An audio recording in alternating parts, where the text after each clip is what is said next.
Ok សួស្តីបងប្អូនទាំងអស់គ្នាជួបគ្នាទៀតហើយវីដេអូនេះយើងនឹងបន្តធ្វើប្រមាណវិធីបូកទៀតប៉ុន្តែយើងបដូរពីប្រភេទមិនសុទ្ធទៅជាចំនួនច្រោះតែវិធីបដូរមាន2វិធីចែកនិងវិធីដកអូខេកុំឲ្យខាត់ពេលយូរយើងចាប់ផ្ដើមទាំងអស់គ្នាណាយើងមាន5ភាគ8បូកជាមួយនឹង4ភាគ7ចា5ភាគ8បូកជាមួយនឹង4ភាគ7ចាអូខេអញ្ចឹងយើងរកភាគបែងរួម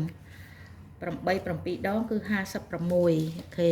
56អានេះ5អា8នេះយើងតម្លាក់3មកយើងដាក់56ចា56ណា6អញ្ចឹងយើងដាក់តម្លាក់5នៅខ្ទង់ទី2មកតមកទៀតយើងសម្អាតចេញអស់ទៅអូខេតមកយើងយក5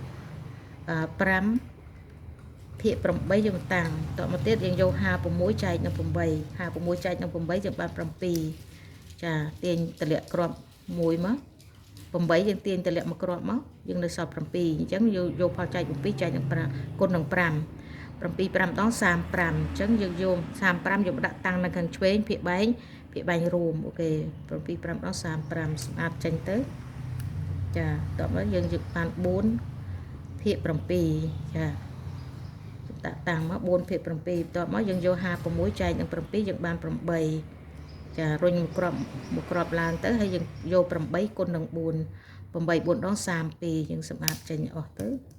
យើងដាក់32មកចាគឺបែបនេះណាតទៅទៀតយើងអាចបូកបានហើយអញ្ចឹងយើងបាន35បូកនឹង32ចាអញ្ចឹងយើងបាន3បូក3 3បូក3 6ចាអញ្ចឹងយើងទម្លាក់2នៅសល់1ហើយតម្លាក់ពីលើ1មកអាក្រប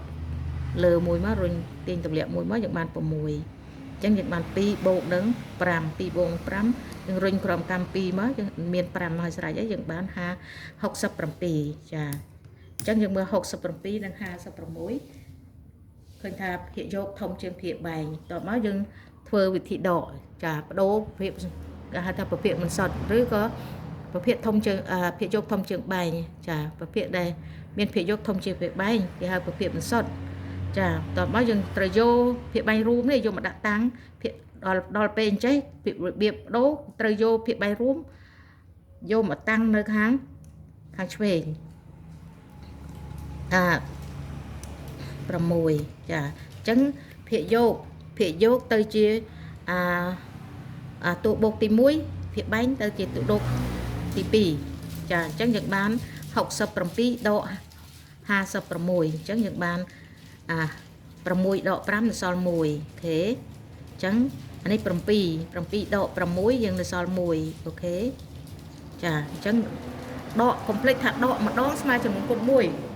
ចឹងចុងក្រោយយើងបាន11ភាគ56អូខេអរគុណច្រើនបងប្អូនជួបគ្នាវីដេអូក្រោយៗទៀតចង់ចេះតាមដានចង់ចេះស្លាប់បច្ចាចាប់បានខែការយកភ្លើងដុតគល់អូខេ